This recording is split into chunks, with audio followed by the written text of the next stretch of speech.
I have made a number of videos basically exposing unfactual myths about various subjects, such as the ideal and the notion, which even President Barack Obama repeated, that there were more black males in prison than there are in college. I have a video that deals specifically with that and totally exposes that as false data, false information. And I also, on that video, supply the sources, the credible sources that you can go to. And that's been a pattern that I like to follow. I don't just make a supposition and put it out there and expect you to absorb it or embrace it. I give you the sources, and I'm about to do it again. We're going to be talking about the myth of the absent black father, okay? And this is an article by Tara Cope Wrestler on January 16, 2014. So let's deal with it. The myth of the absent black father. The Center for Disease Control and Prevention, CDC, recently published new data on the role that American fathers play in parenting their children.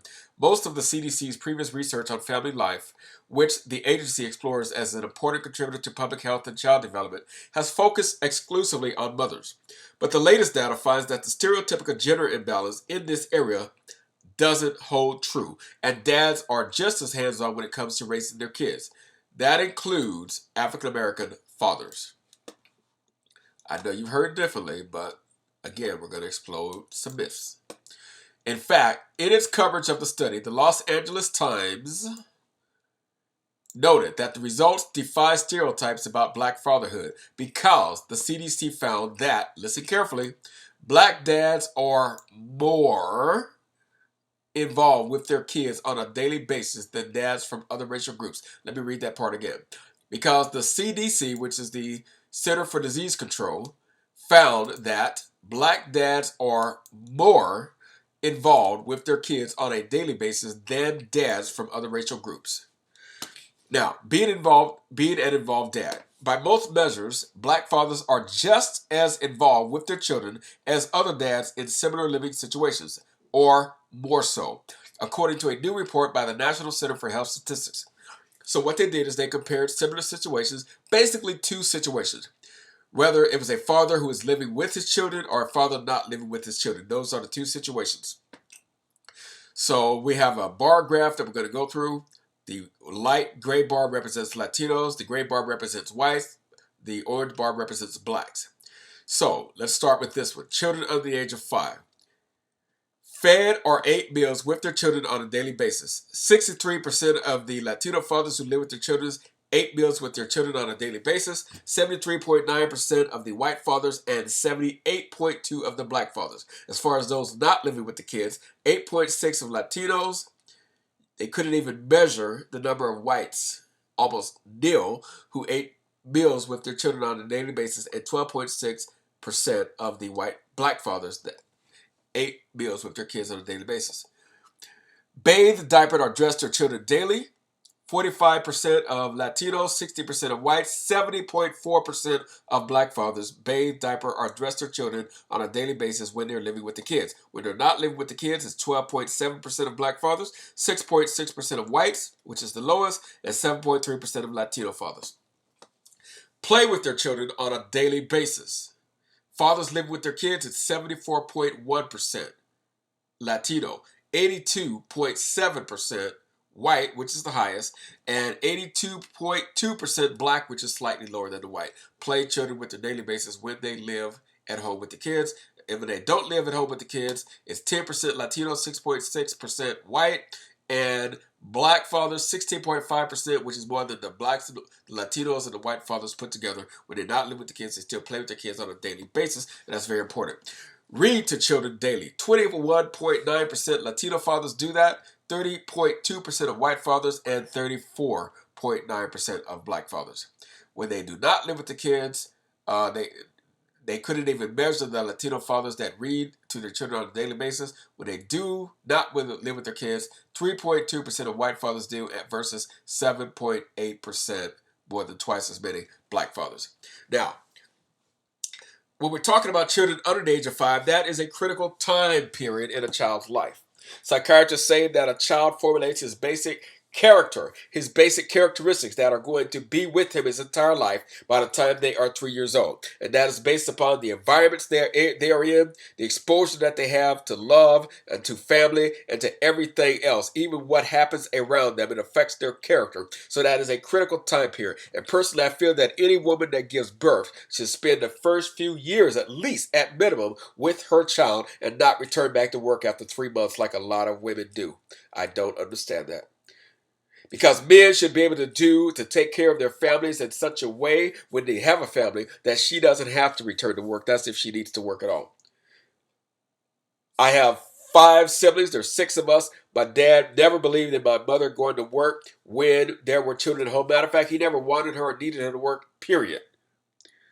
He reluctantly acquiesced because she wanted something to do when we got older. But he was from the old school where a man basically takes care of his household. Period. Bottom line. If you can't take care of your household, you shouldn't have any babies. For that matter, you shouldn't even get married. And women should not even be dealing with men that are not capable of taking that responsibility. That was the mindset my dad has. Hey, guess what? That's the mindset I have. The only thing I need my wife to do is to be my wife and take care of my children. That's all I need her to do. Period. Anything else is bonus and extra. My main thing is I want her to be happy. Okay? Period.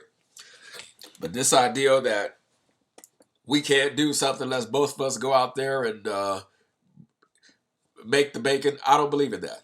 That's not the way it's supposed to be. Out of necessity, oftentimes that is the way it is. But in an ideal situation, you're going to give those children 100% of yourself. And that means you're going to devote your time to raising them properly. And I appreciate the fact that every time I came home, I could expect my mother to be there when I was a small child. Okay. Children under the age of 5, that's a critical time period. Now let's talk about children between 5 and 18. That's also critical because under the age of 5 is when the children are getting most of their characteristics formulated within their psyche, okay? Usually by the things that they experience at that age. But between the age of 5 and 18, that's also a critical time because that's when children are most apt to basically be influenced by their environment, by other children. They're going to have exposure to other children, whether it's in daycare or school or nursery school. They're going to play with other children. They're going to be able to watch television and absorb what they see on television. And they're going to be more susceptible to even the things they hear and the things they see around them. So you as a parent, it is your job to have a direct influence on the quality of their life and the mindset they have by spending quality time with them. And quality time is simple. It doesn't require complicated things. It is the basic simple things. And these are very good questions because these things matter. They really do. Children between the ages of 5 and 18. Question: 8 meals with their children daily. A simple thing like that is important too. In my household, eating a meal was an event, whether it was breakfast, lunch, or dinner. You didn't just go in the refrigerator and make yourself a sandwich whenever you got ready to. I mean, you could do that, but the bottom line is that you had better have an appetite when it came time for supper. Because they didn't want you to spoil your supper. Because you had to eat. Whether you were hungry or not, you had to come to the table. It was family time. You didn't just go get something, make your own plate off the stuff that my mother cooked, and make your own plate, go back to your room and go watch television and talk to your friend on your cell phone. No, you sat around the table. All of us did. We said grace before we ate. We had a round table where we would all have discussion about our day. My dad would tell us about whatever happened with him. My mother would tell stories about her childhood. They would ask us questions about school or whatever we were going through. It was family time. That wasn't the only family time because the family time that we had at a meal, basically, that just was an addition to the family time we would have throughout the day. Watching the same television or watching various televisions, but basically interacting with each other and most importantly, interacting with our parents supervising basically the household and running it the way they're supposed to. That's the way it's supposed to be. 8 meals with their children daily. 71.1% of the Latino fathers do. 64.2% of the white fathers, and slightly less, which is 61.7% of the black fathers. They start to fall off as they get older, between 5 and 18. Eat meals with their children on a daily basis. As far as the black fathers who do not live in the home, 2.1% do, even when the children are between 5 and 18. Twice as many whites, which is 4.2%, and a lot less Latinos, which is 1.9%. Took children to or from activities daily. Activities would include school, football practice, baseball, karate class, whatever you're doing, obviously. 22.8% of Latino parents take their children to or from activities on a daily basis. 19.5% of white fathers do.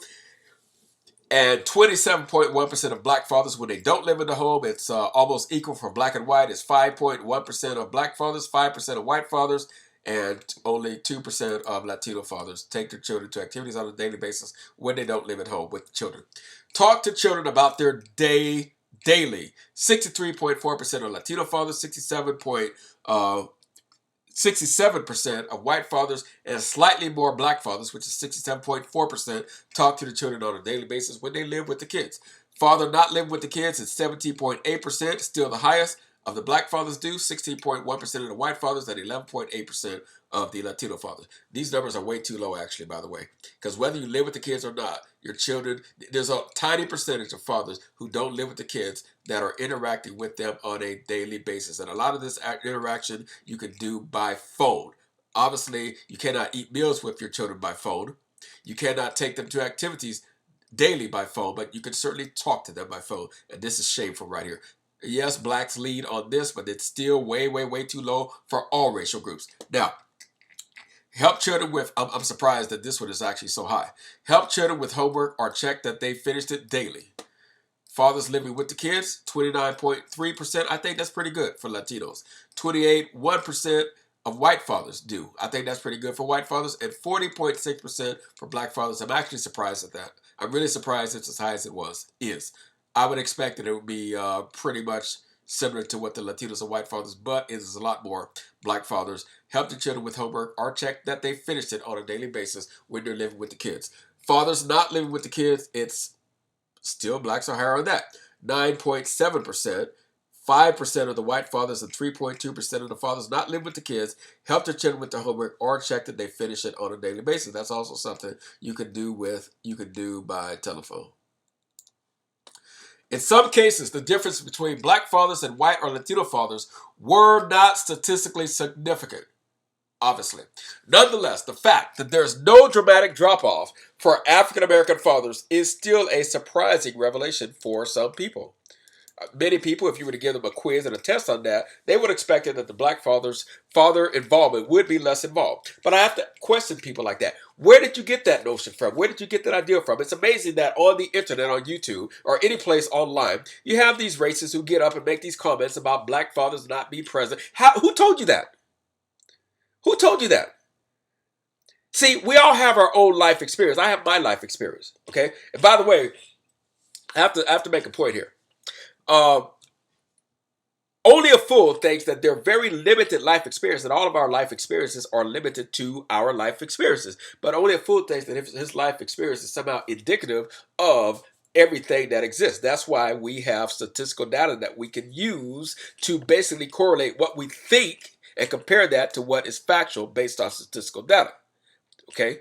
So, I mean, I grew up in environments where almost 100% of the black families that I was around, and there were plenty of them, had a father in the home. It was the norm. This idea of absentee fathers, I didn't know anything about that. You have to understand, my dad was in the military, and there was no such thing as a woman hitting the household when I was coming up. All households were headed by men. All households were headed by a man that was in the military.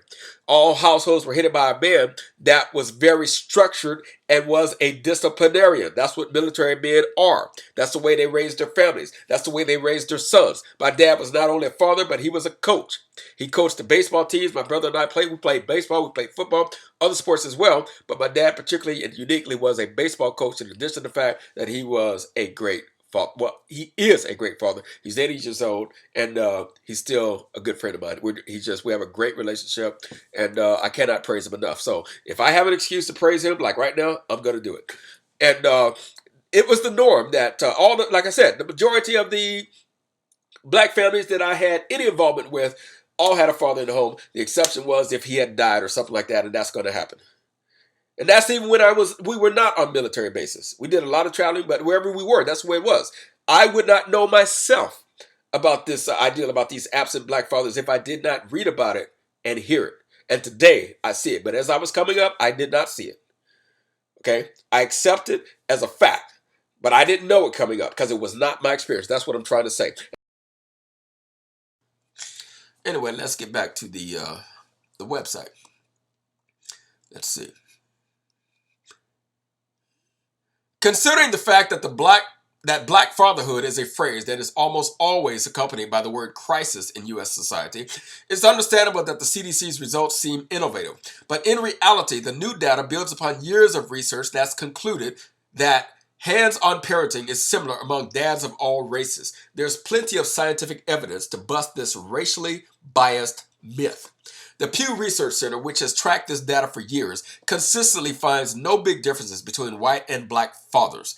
Gretchen Livingston, one of the senior researchers studying family life at Pew, wasn't at all surprised by the new CDC data. Blacks look a lot like everyone else, she pointed out. Although black fathers are more likely to live separately from their children, the statistic that's usually trotted out to prove the parenting crisis, many of them remain just as involved in their kids' lives. So although it's true that black fathers are more likely to live separately from their children, many of them, even when they live separately from their children, they remain just as involved in their kids' lives. And according to the research, they remain even more involved with their kids' lives. 9.7% of black fathers, 5.5% of white fathers, and 3.2% of Latino fathers help their children with their homework on a daily basis.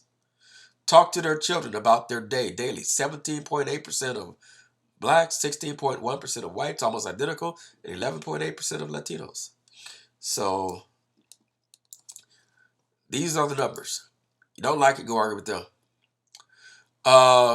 Many of them remain just as involved in their kids' life. Pew estimates that 67% of black dads who don't live with their kids see them at least once a month, compared to 59% of white dads and just 32% of Hispanic dads. So when the black dads don't live with their children, and by the way, why should you? Let's face it, the majority of kids today are a result of an accident. They're a result of two people biologically attracted to each other having sex. They're not married.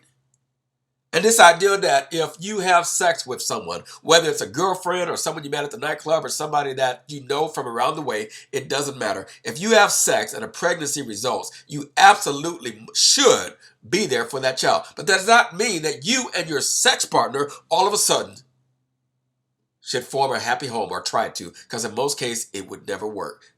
And the child is the one who would suffer from that union that never should have happened.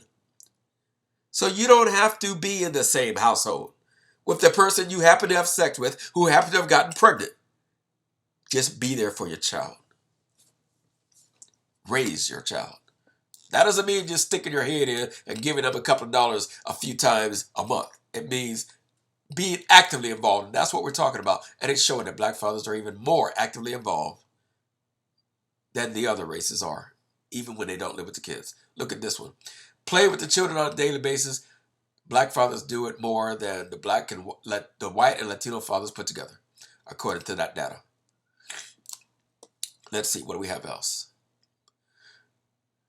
And there's compelling evidence that the number of black dads living apart from their kids stems from structural systems of inequality and poverty, not the unfounded assumption that African American men somehow place less value on parenting. Equal numbers of black dads and white dads tend to agree that it's important to be a father who provides emotional support, discipline, and moral guidance. There's one area of divergence in the way the two groups approach their parental responsibilities. Black dads are even more likely to think it's important to financially provide for their children. Dr. Roberta L. Coles, a sociology professor at Marquette University, has also researched, I'm losing my voice, has also researched black fathers for nearly a decade. Her most well-known work includes The Best Kept Secret, Single Black Fathers, and the Myth of the Missing Black Father, The Persistence of Black Fatherhood in America. Like Pew, Coles has also found that even though black dads may be less likely to marry their kids' mothers, they typically remain involved in raising their children. In an interview with The Grill this week, Coles explained that she's invested in continuing to challenge the prevailing stereotypes in this area. It's important to get it out there that that's not the whole picture. Coles noted, people need to know there are men out there trying to do their best. That's the same reason that Kimra Rankin Nassau recently published Bet on Black, a collection of essays in which African American women share their stories of being raised by great fathers. For years, we've all been bombarded with statistics that scream our men are not up to the important task of fathering, she explained in an interview with BET about her project. Ultimately, I hope that Bet on Black challenges the rhetoric about our families and changes the conversation to one that celebrates rather than denigrates. Despite the concrete evidence to dispel the prevailing assumptions about black dads, the conversation is still dominated by headlines like, "What's the problem with black fathers?" and "Who's your daddy?" The epidemic of absent black fathers. President Obama has drawn some criticism for repeatedly delivering speeches about the importance of fatherhood to non-white audiences. And this past fall, when Minnesota Vikings running back Adrian Peterson's 2-year-old son tragically passed away, the media wasted no time falling back on all the stereotypes about irresponsible black dads. The resistance to the research in the field may speak to the fact that racially motivated stereotypes are particularly hard to break out of. For instance, despite the wealth of evidence disproving America's assumptions about welfare recipients, the deeply ingrained myth of the welfare queen remains. They should have said the deeply ingrained myth of the black welfare queen remains, because I know that's what they're saying. Sometimes I have to paraphrase for clarity. Anyway, now I'm going to ramble just a bit.